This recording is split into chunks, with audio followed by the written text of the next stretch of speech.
Mesdames et messieurs, bienvenue dans la vidéo d'actualité de ce jour. Ce que vous allez découvrir va vous laisser bouche bée, alors restez attentifs et abonnez-vous pour ne rien rater. Bon, maître, bienvenue. C'est Jalin, bonsoir. Bonsoir mes distingués copanélistes. Bonsoir aux avocats de la République, ceux qui ont défendu la République et ceux qui sont en train de la construire, comme ceux qui sont dans mon collectif. Bonsoir au peuple camerounais. Tenez bon, n'ayez pas peur. Merci. À côté de vous, monsieur le maire, bonsoir. Joseph Espoir Billon. Bonsoir, c'est Alain Outo. Bonsoir à mes milliers de compatriotes qui ont la peur dans le ventre parce que terrorisés, à savoir pas à quel moment on va les enlever. Vous savez, aujourd'hui, quand vous n'êtes pas encore enlevé, ça veut dire que vous avez la chance. Dans un État qui se veut démocratique, les gens sont parfois enlevés par des simples suspicions. Et c'est arrivé là-bas qu'on commence à chercher qu'est-ce qu'on va trouver comme motif pour vous arrêter ou pour essayer de trouver. Et parfois, vous devenez une monnaie d'échange, de chantage. Quand ça ne finit pas par une raquette, il faut trouver un 100 000, un 200 000. Voilà. On enlève qui on veut quand on veut dans un État qui est censé être démocratique. Mais vous savez, il y a un chanteur qui avait chanté la démocratie des États bananiers. Souvent, il m'arrive de me poser la question si le Cameroun n'était pas un État bananier. Mais bon, aujourd'hui, c'est un secret de polichinelle. Tout le monde entier sait clairement. J'ai des amis partout dans le monde qui semblent connaître plus ce qui se passe au Cameroun que moi-même. Ils semblent même avoir les vrais résultats. Ils semblent avoir l'information. Donc, aujourd'hui, je n'ai plus envie de dire aux gens ce que tout le monde est censé savoir. J'ai juste envie de dire la main tendue de qui? De M. Biya, peut-être. Il tendrait la main à qui? À ceux qu'il a arrêtés, qu'il a refusé de libérer, ou à nous qui sommes encore libres et qui avons la peur dans le ventre, on ne sait pas à quel moment on va nous enlever, au sortir d'un plateau de télévision ou à la maison la nuit, et qu'on nous transporterait dans un Bermuda, dans toutes les humiliations. J'ai vu une vidéo où des jeunes Camerounais, les jeunes compatriotes, étaient obligés de faire des bisous. Je ne sais pas si vous l'avez vu, ça a fait le tour des réseaux sociaux, c'était viral carrément. On vous dit, tu fais pas de bisous, fais pas de bisous. On te dit, et il y avait ceux qui avaient le visage gonflé, bâillonné. Ça, c'était un crime contre la dignité humaine. Vous savez, je suis sûr que j'aurais été parmi ces gars que je serais compté parmi les milliers, les dizaines de morts qu'on a aujourd'hui. Bon, peut-être que Dieu n'a pas encore décidé de ce sort pour moi, mais je ne tolérerai jamais, au grand jamais, de donner à aucun humain au monde cette dignité de m'humilier à ce point-là. Jamais. Okay. Ma vie au moins est tellement insignifiante que de permettre à ce que quelqu'un te dise fais bisous, fais bisous. Imaginez, je porte la photo du président Issa Chiroma et je dis à quelqu'un que j'ai arrêté fais bisous, fais bisous, fais. Ça, ce type d'humiliation, que vous soyez birois, soyez de la DGRE, vous soyez de la police, de la gendarmerie, de n'importe quel corps, je ne donnerai jamais un plaisir à quelqu'un pareil. Vous savez, la vie c'est rien, c'est un souffle qui passe.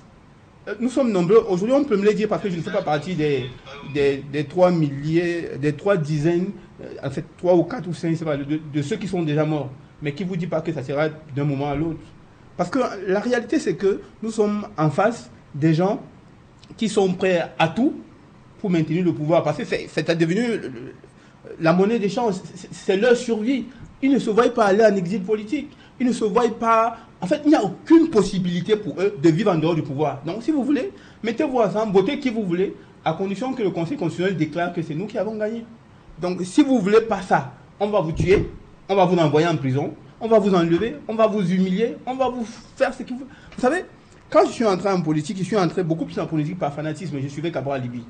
Ensuite, j'ai découvert à l'intérieur de la politique quelque chose de beaucoup plus grand, de plus fort. Le Cameroun mystique et profond. Celui que convoquait chaque fois Ruben Oumiobe. Celui qui a donné l'envie de mourir pendu avec le sourire aux lèvres à Ernest Ouandié. Celui qui a accompagné les Ousseini Afana, les Félix Roland Moumié. Le Cameroun que Paul Biya a trahi.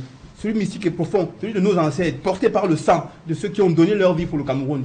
Celui qui, aujourd'hui, est quitté du couloir de la vérité pour s'aligner du côté du mensonge. Celui qui trahit l'esprit de notre nation.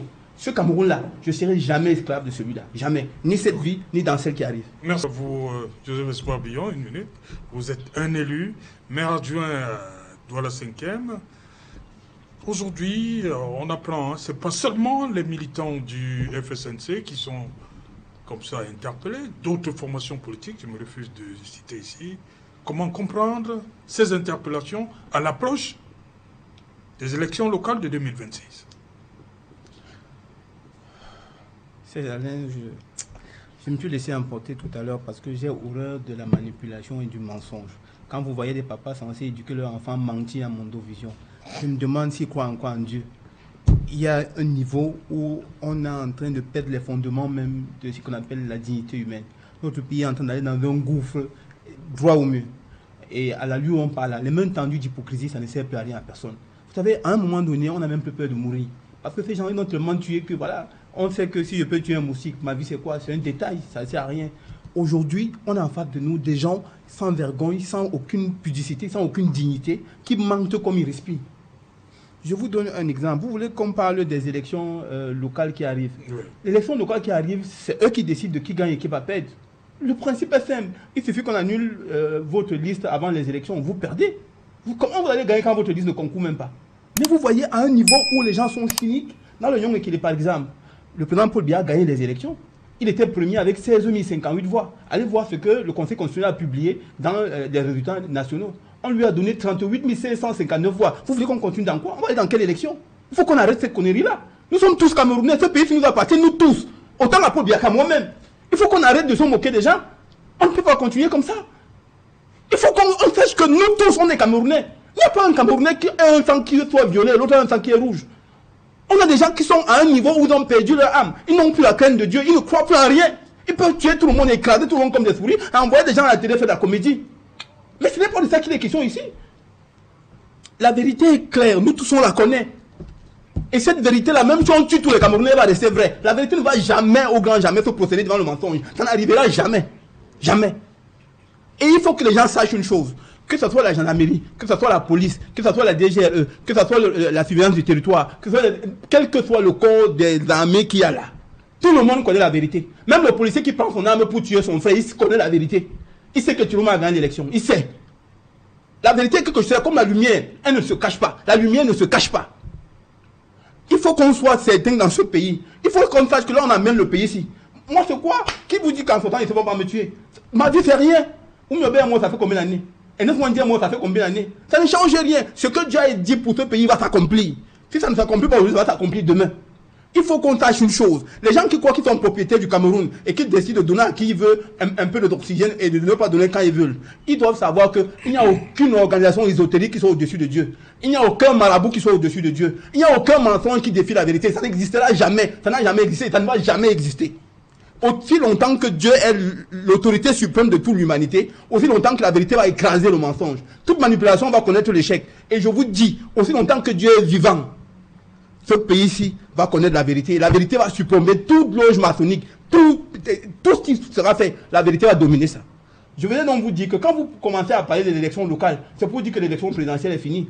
Et que comme le Conseil constitutionnel a fabriqué les chiffres pour donner Paul Biya vainqueur, ça veut dire que c'est ça. Qu'est-ce qu'il y a de fait encore? Bon, dans tous les cas, ce que je voudrais que vous sachiez, c'est que s'ils ont fait ça à l'élection présidentielle, ils ne vont pas prendre le risque d'aller à l'élection locale pour ne pas avoir la majorité à l'Assemblée nationale. On a vu la France en difficulté, incapable de diriger la France, parce que le Parlement n'était pas favorable. Ils ont les mêmes méthodes qu'ils ont utilisées à l'élection présidentielle. Vous savez, tout le Cameroun peut voter sur Paul Biya gagne quand même. Il suffit que Clément Atangana le proclame vainqueur avec les chiffres. Le chiffre ne coûte rien. Les gens ont dit brûler les unes. Brûler les unes, c'était archaïque, c'est depuis. Je vous parle. Allez dans. Je vous donne. C'est un travail que j'ai fait personnellement. Allez faire. Ce qui me dans ce pays, les journalistes, j'ai toujours l'impression qu'ils ont renoncé à leur travail. Faites une investigation journalistique dans la région du centre, les 10 départements du centre. Ramenez-nous les résultats, comparez-les. Le Conseil constitutionnel a publié les décisions qu'ils ont prises. Donc tout le monde a ça. Moi, en tout cas, moi je l'ai si vous ne l'avez pas. Comparez ces chiffres, département par département, de chaque région du centre Cameroun. Et voyons-nous tous ensemble ce qu'il y a. Commençons par le Nyong-Ekele. Allons dans le Nyong-Eso. Allons dans le Nyong-Fumu. Allons dans la Mefou-Akono. Allons dans la Mefé-Afamba. Allons faire les 10 départements seulement de la région du centre. Et trouver là où viennent les 700 000 voix de Paul Biya. Il faut qu'on arrête ça. Ce pays-ci, ce n'est pas le pays de Ngongo seul. Ce n'est pas le pays d'Atangandi seul. C'est le pays de nous tous. Même moi, mes arrière-grands-pères, mes grands-pères, tout le monde, ils sont enterrés dans ce sol. Quand je pose mes pieds sur cette terre-là, elles communiquent avec mes ancêtres.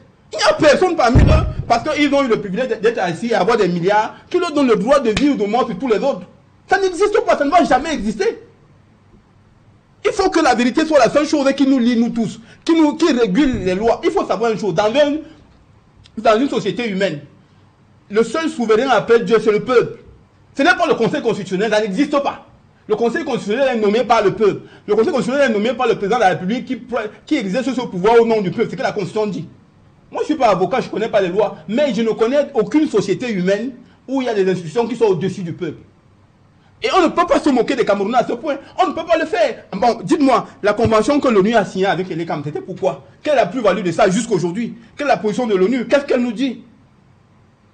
Vous vous souvenez, on a fait des débats ici, quand l'ONU avait signé, on a même, je me souviens, le professeur Kamto, pour ne pas le citer, a fait plusieurs sorties pour dénoncer ça et fait. L'ONU est où? L'ONU qui était venue pour la transparence, qui est une organisation internationale, qui doit sauver les vies. C'est quand on va tuer 5 000 Camerounais, 100 000 Camerounais, ou alors, je sais pas moi, 1 million de Camerounais, qui vont apparaître de nulle part, comme subtilement venus de Mars, pour venir commencer à créer des zones tampons, alors qu'on a déjà massacré. Ce qui arrive au Cameroun est un déluge, est un crime contre l'humanité qui arrive. Ce qui s'annonce là est grave. Et les gens continuent à faire l'hypocrisie, à jouer la mascarade, à montrer que je suis de tel parti politique, je suis de tel parti politique. Rien à voir avec tout ça. La vérité est là. Il faut qu'on la dise et qu'on l'assume pleinement. Les gens ont peur de mourir. Et tous ceux qui sont morts là, ils sont morts pour qui alors? Il y a qui, quand on va te tuer, ça va. Si on me tue maintenant là, demain ils vont pas laisser mourir. Il n'y a personne à Yaoundé qui va rester éternellement en vie. Tout le monde en va l'enterrer. Il faut qu'on arrête avec ce niveau de méchanceté là. Et ces gens-là, il faut les voir assis à l'église, bras croisés, en priant le même Dieu que nous autres on prie. Il faut savoir que dans l'histoire de la royauté, dans l'histoire où on dirige les hommes au monde, il faut lire l'histoire du roi Saül. Comment le roi Saül devient roi sur le peuple d'Israël. C'est Dieu qui l'établit. Il demande à Saül d'aller le oindre. Et lorsque Dieu a tourné le dos à Saül, et qu'il à Saul, en réalité, qu'est-ce que Dieu a dit à Samuel? Va oindre David. David était ouin et Saül ne savait pas que Dieu l'avait tourné le dos. Au point où Samuel a ouin David, ensuite il est mort. Et Saül continue à vouloir rester avec le pouvoir. Parce que le pouvoir il est comme ça. Il te possède, il ne veut pas te lâcher. Et comme Saül voulait faire tout pour rester roi du peuple d'Israël, il allait consulter une médium pour lui demander d'appeler l'esprit de Samuel. Qui voulait consulter Samuel. Quand Samuel est venu appeler par cette médium, Samuel dit à Saül, pourquoi me trouves-tu dans mon repos? Et il lui dit, j'ai consulté l'Éternel par les prophètes, par les songes, par les médiums. À aucun moment il m'a répondu. Donc je suis venu vers toi pour que l'Éternel... Il dit, mais si l'Éternel ne te répond pas, tu vois comment il va te dire quoi? C'est l'Éternel qui est suprême. Il faut savoir que quand Dieu choisit un homme, il le choisit pour un but. Quand l'homme se détourne de ce but, Dieu lui tourne le dos. Et quand Dieu te tourne le dos, utilise toutes les manigances. Dieu a exposé Saül plusieurs fois entre la main de David, sous son épée. David l'a épargné parce que son cœur était pur. Il faut savoir une chose, le pouvoir est divin. Tout pouvoir vient de Dieu. Celui qui renonce à Dieu renonce au pouvoir. Merci.